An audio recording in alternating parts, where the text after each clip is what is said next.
welcome back, everybody, to the Nerdcore Podcast, podcast reviews movies and talks that nerd shit. This is episode 544, and it is your review of Fallen Angels. As always, this is Nerd Chicana here to host the show, alongside my wonderful co-host, Young Yoda. What's up, everybody? Welcome to a wonderful early Sunday pre-recording of this to all our Patreons. You get this early today. Tomorrow, everybody else Literally. gets it. Yeah. Yep. And speaking of fallen angels, Raul, you're my fallen angel. Shut the fuck up. Yeah, so we're re-recording this on a Sunday morning, and I was like, okay, thought we were gonna have more time. No, what's it called? Today's gonna be a long day for me. What's it called? But it's gonna be fun. Uh, but Brad, how are you today? I'm good. How I'm are good. you? It's windy if you can't hear. Yeah, I can hear it. Yeah. So Yeah, we've got that going. We got a storm coming in. Anytime wind's coming, we got a storm coming in. So, yeah. Brad, you've been up since 3, right? yeah, I've been up since like 3:45. I couldn't get back to sleep for one reason or another. And, yeah, I've already worked out and took the dogs, fed the dogs. So I'm on it today. Yeah, I've been up since like 8. But I It's think like I no, think I it's went to bed at like 8:30 or 9 last night. Like I crashed. Jesus. So Yeah, yeah. Oh, look, sound of the wind, the wind. I got up at like, I mean, I went to bed like normal time. I usually go to bed, but it's because last night somebody wanted to watch a movie with me, so I spent last night watching a movie. mhm. And after we were done with the South Texas Film Critics Association Awards noms, and I was like, all right, cool, let's do oh it. speaking of that, before you get all into that, why does Rachel want to beat you up? I don't disagree with them, but can you give some more context on that, at least from your side? Because what's it called? The way that I worked the nominations, there were some that Rachel really wanted to see in there that didn't make it in there. Oh, Um, because when somebody who's sitting right next to me virtually submits one movie or one what's it called performance or what's it called and we all have the same one, it only leaves for one pick to go in from Rachel's. What's it called? Like it's just it was a different way that I worked the nominations, kind of like I did the Golden Nerdies. So I feel yeah, like going into next year when we do this, because yeah. this is an annual thing. The two things we're doing here, if we know a movie like a movie's going to be related to like Golden Globes, Oscars, all that, we all probably need to fucking watch it. If Yeah, that's what yeah, my mind's telling me. yeah. It also, like I said, we had a soft launch this year, so we didn't have as many members. So it would have helped a lot if, like, let's say, um, other members would have had Daniel Craig in there for Glass Onion. Then Daniel Craig would have made it in Hmm, because there was okay. a repeated nomination. But like when all of us have um, Michelle Yeoh, and then what's it called? There's like, I don't know, somebody like Jennifer Lawrence in Causeway is just one singular nomination, but then the other rest of the nominations that Rachel sent in, we all have in common. It's like, okay, well, what's it called? All those are Well, gonna that one make it in. falls off, of course, because Yeah, we all agree we all from had this one. list that Yeah, these should be on there. yeah. But I mean, it's okay. I understand why they want to beat my ass. They should probably beat it because it's hard. What's it called? That's why I'm hoping next year we got more members, we have more nominations to go through, I and mean, it'll I be mean, but it's hard to be the boss, the creator of all this stuff, and having to make those hard decisions. It just yeah. nobody likes you. Mm. I would have loved to put a lot of like what's it called? There were some that like I think they were mad about Daniel Craig. That was the one that they were mad at. And like honestly, I would have put Daniel Craig in there too. But what's it called? I mean, There I'm was just surprised you didn't, because you watch Glass Onion. yeah, I really like Daniel Craig's performance in there, but I was like, oh, it didn't stand out to me the way that like some of these other ones stood out to me. Yeah, And yeah, I was hoping at least we would get one category where we maybe had 6, but nope, nothing. nothing. Hmm. Nothing. We all stuck to 5 for every category except for best film, where it was 10. I mean, everyone's seeing the same like 10 films. It's kind of difficult. Yeah, kind I'd of like sort to of. say that we had a pretty diverse set of what's it called, nominees. I think that we had some pretty cool what's it called ones that I don't think people were expecting to see in there. So Did Prey make it to any of them? yes, Prey didn't make it. I think Prey has multiple nominations. Oh, there you go. Yeah, but Which you didn't see, well, the Batman wasn't even on the Golden Globes, which I found kind of ridiculous, but yeah, yeah, I don't know. but the Golden Nerdies definitely has it. Mm-hmm. So And Prey, yeah, but of which course, my which friend. which I'm happy for because Yeah, Prey deserves definitely some noms, just because it's not what you were expecting when you went in to that movie. yep.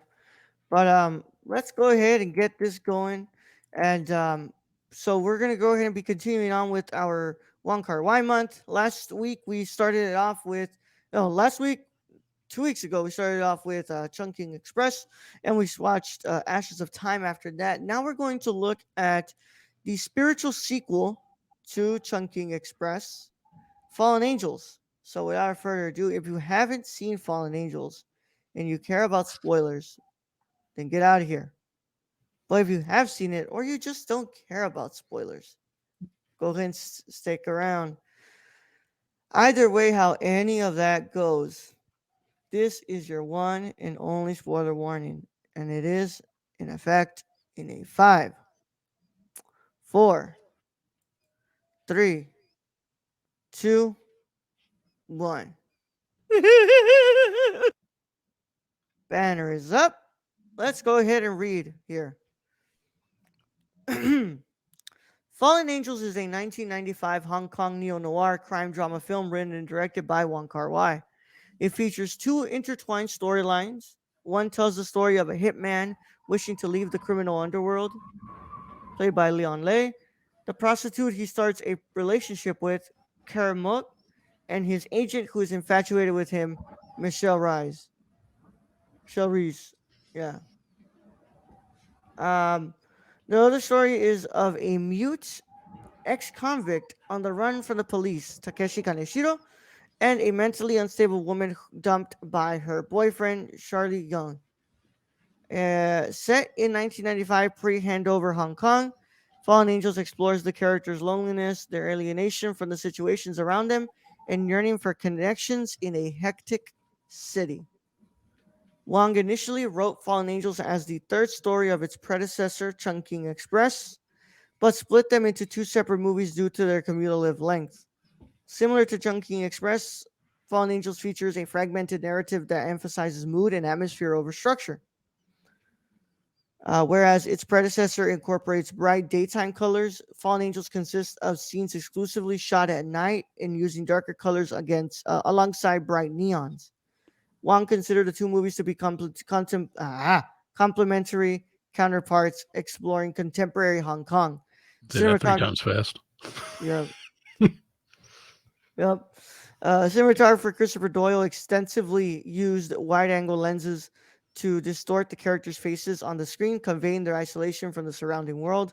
Doyle also creates distorted tension in scenes of extreme violence with frantic, out of focus visuals. The soundtrack extensively uses trip hop and pop songs to convey mood and maintain an urban environment that plays with popular culture. Fallen Angels was released in September 1995. Upon release, film critics commented that its styles resembled those deployed in Chungking Express. Many lamented that Wang became self-indulgent, though as its those though as time went on, critics began to be more appreciative of the film. At the 15th Hong Kong Film Awards in 1996, it won three awards: Best Supporting Actress for Mak, Best Cinematography for Doyle, and Best Original Score for Roel A. Garcia and Frankie Chan. Respectively, critics commented that though Fallen Angels was not as groundbreaking as its predecessor, it remained one of Wong's most captivating films, cementing his trademark styles. The film's abstract, non-conventional style, the context in which it was made, and its use of pastiche and intertextuality. What's pastiche?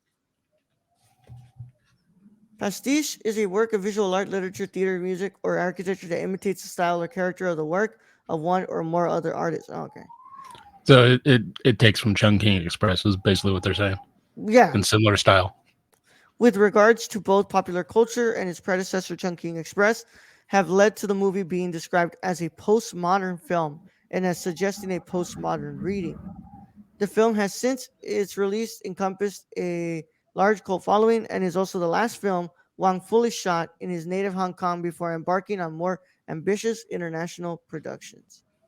I thought he shot in the movie for love in Hong Kong. Wow. Oh, fully shot in Hong Kong. Yeah. All right, Brad. We have some more here. Sorry, but the literal translation is fallen angels. So what's Oh, it there you called? go. There you go. So we didn't butcher it. No. There's some titles you're like, that is not the title. Oh, this one literally what's it called? Translates to fallen angels.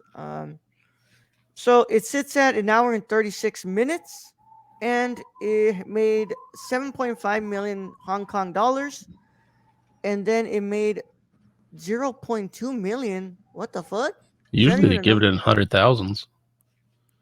Yeah, that's weird. 0.2 US dollars. That's doesn't make sense. But nevertheless, Brad, I will go with you first since I went first on the last one. Brad, what are your thoughts? What are your initial thoughts on Fallen Angels? I gotta say, I think this is basically what I wanted Chungking Express to be. It's that first part, but it's throughout the whole movie, and he does his typical style of splitting the story up. But the stories all interact together. They make sense. They're the same characters. It's just not two random characters he threw in at the end. Um, so yeah, I definitely enjoyed this far more than Chungking Express. I could follow the story better. Also, I love the aesthetic of this film. This is a noir. It's a love story too in a way, but it's definitely noir. And yeah, I love the dark, gritty. I mean, the camera he shoots on. That's what I want. That's what I love about this. The action sequences, the fucking violence in this is just like, yeah, this is gritty. This is grimy. This is Tarantino esque. I can see why Tarantino fell in love with this dude. I'm like, yes, this is everything I want in a noir. It's got the fucking lazy ass hitman who sends in his helper to go check out the place, and then he goes in blasting. Then you got the comedy story of a dude who run, basically goes to closed stalls vendors at night and then sells like all the shit, and literally he kidnaps a dude and his family in an ice cream truck. Like, fucking exceptional. I loved it. I love this film.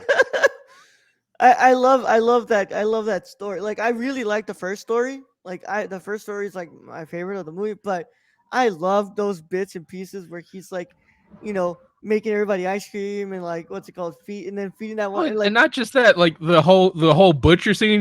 He's on the pig, like giving the pig a massage, and yeah, then that one same dude. He's like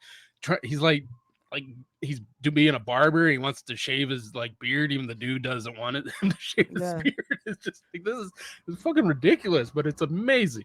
It's funny. It's hilarious to me. yeah. I love this movie. It is one of my favorites from Wong Kar-wai. I think that it is the one that expresses his style the best. His colors, his way of filming here, even like the editing, is like really 100% Wong Kar-wai style, and especially the way that he approaches the narrative is really like really what's it called his own too. And I fell in love a lot with this movie because of like the way it mixes the love story and the noir aspect. Because once again, if you like I said, if you know his career, you know that at the time when he started, like the things that were super famous in Hong Kong were crime thrillers, and he basically, if he wanted to make money off this, he had to make crime thrillers. But what he did was he approached it through a different lens, and he creates movies like Fallen Angels, where I think that this movie is just a really big conversation on like maybe sometimes what's it called, we definitely are not right for each other, No. and we are like we expect people to live up to our fantasy that we create in our heads,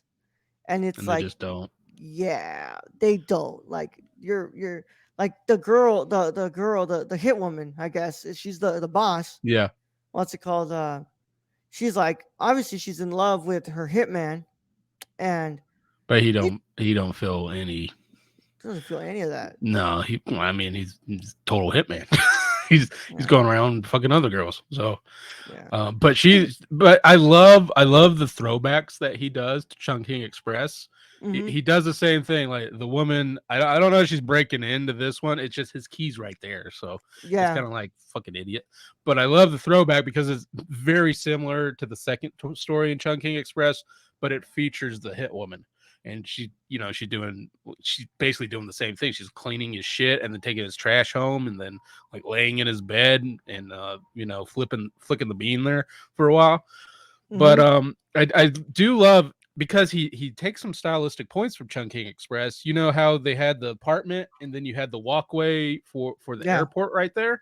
Same thing. He had the apartment and then he had the highway, and he shoots it where you can see inside the building and then you see the highway. And it's just like with the neon and all that. I'm like, this is visually very stunning. This is great.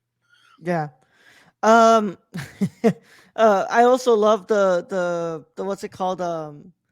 The callback where apparently what's it called? The guy's mute because he ate a bunch of expired Of pineapple, yeah, I pineapple. caught that too.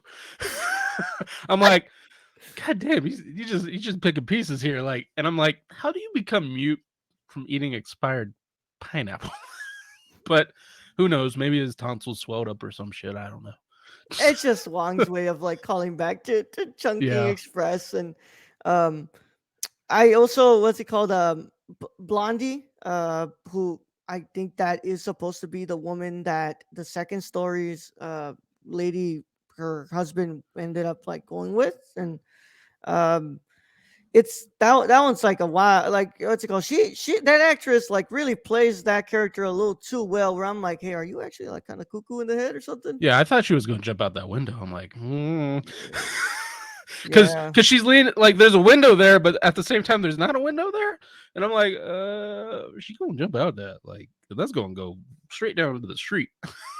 yeah, But like, but definitely that that second story in Chungking Express, she had that same kind of female energy oh with that yeah, role. So yeah, I mean, it was kind of nice to see these little throwbacks he's doing because I did like Chungking Express. I just didn't like how he had just two totally separate stories almost.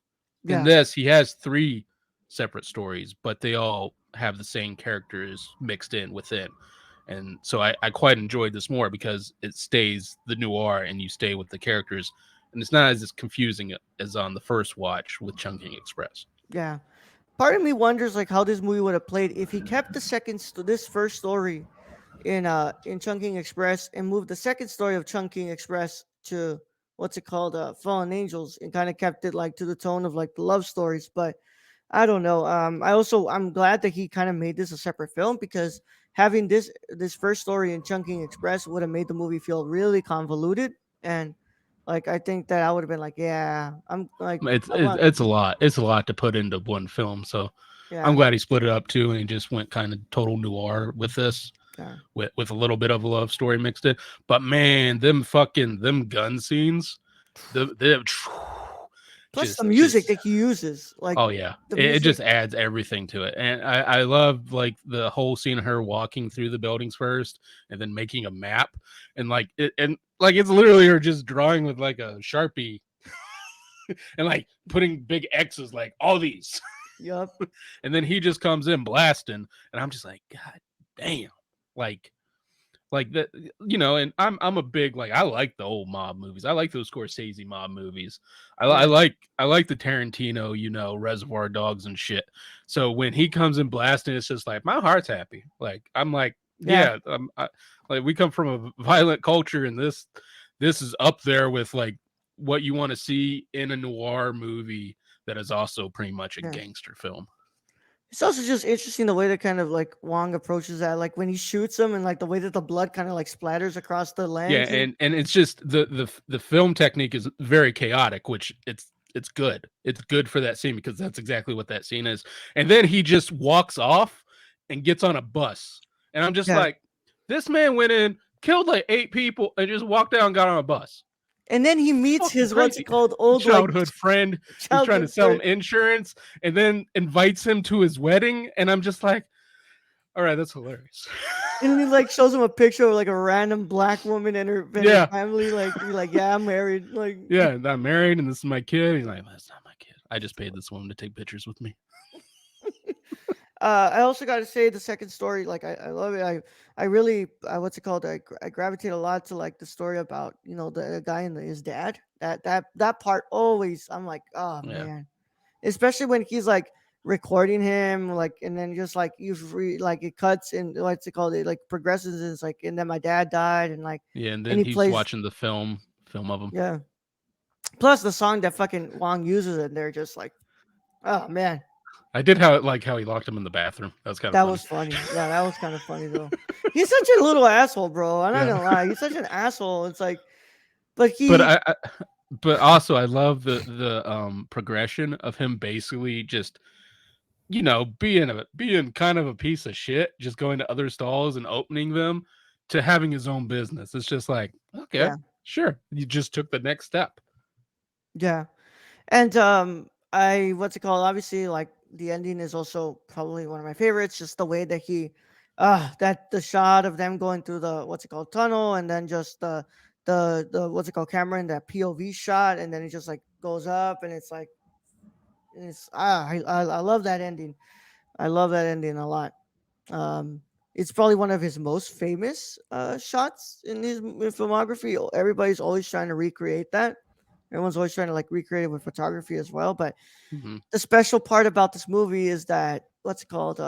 That shot wouldn't work if you didn't have the music that's playing in there, and if the camera wasn't tracking them. And it's just what a great ending shot. I Um, mean, this overall movie, I love this overall movie.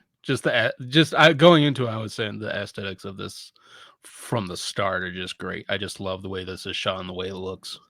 yeah, same here. Um, I definitely don't like this as Chungking Express, but that's because Chungking Express is a little bit special to me. That was the first one I watched from Wong Also, you're Kar-wai. kind of a romantic, so you probably like that second story more than I did. Yeah, yeah. But it's still a damn good movie, and what's it called? It's in my top five of his work. So that's what's it called? Not a bad place for it to be, and it's at number four. I have it right below Chunky Express and above Fallen Angels. You would think the romantic that I am, I'd have Wait, Fallen this is Angels Fallen Angels. Happy Together above it, but no, it's pretty damn good. But the other two that are above and I can't wait for you to watch next week. In the Mood for Love is supposedly his best movie and it is my favorite from him. And yeah, just it's another one with Tony Lung in it. This one did not have Tony Lung. I was like, okay, but Takeshi Kaneshiro, bro, Takeshi Kaneshiro is great, and he's in other movies with Wong Kar Wai, Mhm. and he was in what's it called in Chunking Express, but he's Does damn Wong good. Kar-wai generally use the same actors throughout his film? Yeah, Does he kind of pull a Tarantino in that way? yeah, pretty much. Yeah, he's always working with Kaneshiro, Leslie Chung, Tony Lung, Maggie Chung, and what's his name? Fuck, what's his name? He was homeboy in what's it called? Hold on. Fei Wong, yeah, Fei Wong as well. Um, there's another one. There's another dude. There's another dude. He was in Happy Together. Cheng Chen. He's always working with Cheng Chen as well. Um, But yeah, he's got his regulars right, and he knows who he wants to work with, and he isn't like a stranger to working with new people though. Like I think his TV series that he's working on right now is like he's got a new person in there. Obviously, he couldn't get Tony Long for that because he was working on what's it called on Shang Chi at the time that they were Hmm. filming that. But yeah, man, Brad, what are you gonna go ahead and what is your final verdict on Fallen Angels? I think our opinions differ a little bit on Chungking Express. I think I much more enjoyed this film than Chungking Express. Um, this is a noir. I absolutely love this noir. It's up there kind of with Kurosawa's noirs for me. Like just fucking good, just fucking good. Like I could rewatch this again, like today. And for that, it's a 10 out of 10. Yep. Same here. This is a 10 out of 10 to me. I just much prefer Chunking. I rather rewatch Chunking Express, but this is a 10 out of 10. It has perfect visual style, and the way that Wong approaches the narrative is better. And what's it called? It's just really good. And I just love this movie. I rewatch this movie, and I'm just like, hey, like this is kind of why I want to make movies. I'm like, because I want to make them look this fucking cool, Yeah, this gritty, this fucking sexy, and I mean it's got an artistic flair to it, but the story doesn't end up hurting because of it. yeah, yeah. We've seen a lot of them where they were like they put the style over the substance, and it's like, Yeah, and sometimes you're like, God damn it, stop smelling your own smug. That's not in this. This is a very cohesive story along with a great visual style. yeah, that's right. With that said, that has been our review of Fallen Angels, and we want to thank everybody for tuning into this review. If you're watching this on YouTube, make sure that you leave a like on this video. Make sure that you subscribe to the channel and turn on that notification bell so you don't miss a single piece of content that comes to the channel. Also, if you're listening to this on a podcast app that allows you to drop a review, please drop a 5-star review. It would help us out a lot, making sure that we can go ahead and apply for tomato meter approval and stuff like that. So it would help us out a lot. Please do that. And of course, if you're not following us on our social medias, our Twitter is the Nerdcore underscore, our Instagram is the Nerdcore, our website is thenerdcore.com. And of course, if you want to get access to videos like this one a day early before anybody else gets to watch them, go to patreon.com/nerdcore and join the $1 tier. Plus, in our description, you can find our Discord. Join our Discord and hang out with us. And make sure that you, come and talk about movies with us. It's a lot of fun in there. So come and join us. But without further ado, Brad, we want to thank our Patreon supporters because without them, it's not possible. So thank you to our legacy producer, Shane. Where can I find him? You can follow our friend Shane at twitch.tv/xsrk or on Twitter at thriftedil, or go buy something from the Suppy God at Prison City Vintage in Illinois. Damn straight. And we want to thank Kylie. Hi, Kylie. Kylie PLI on Twitter, Kylie P Sports 90 on Instagram. We need to do go Turtles, go Turtles, go. Go Turtle. Pork rind? Pork rind. Yeah, we gotta do that soon. Hopefully this week or not, maybe the following. We got time though. But yeah, without further ado, it's been a lot of fun, y'all. We will be back on Thursday to talk about another film with you all. I believe we are going to be doing Holy Spider. Yes. Oh my God. Yes. Brad, we are going to watch Denmark's entry into the Best International Feature Film category. Plus, Holy Spider is nominated for Best International Film for the South Texas Film Critics Association. So now you're going to be able to freaking, decide on it. To vote. So, Okay. yeah, I am excited to see what we do with that. And hopefully, we can record that a little earlier since I will be going to a wedding this week. So, without further ado, it's been a lot of fun. And of course, see you all on Thursday. Brad, send them out. All right, Raul. Thank you for being the host as always. Thank all our, I guess, those who join us in chat. This is a pre-recording, so we're not going to be able to see it, but thank you guys. Thank you to all the listeners out there, all our Patreon supporters. We appreciate each and every one of you.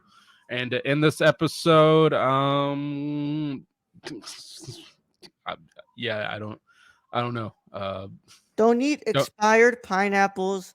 Don't befriend crazy girls. And definitely don't bring your family to the crazy ice cream truck driver. That's a good one. Although the family looked very happy, the guy did it.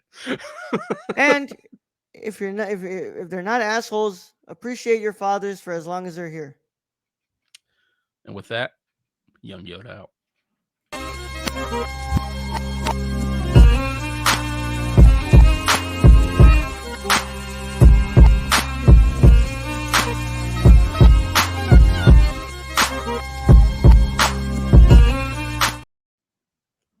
Look at that nicely um, updated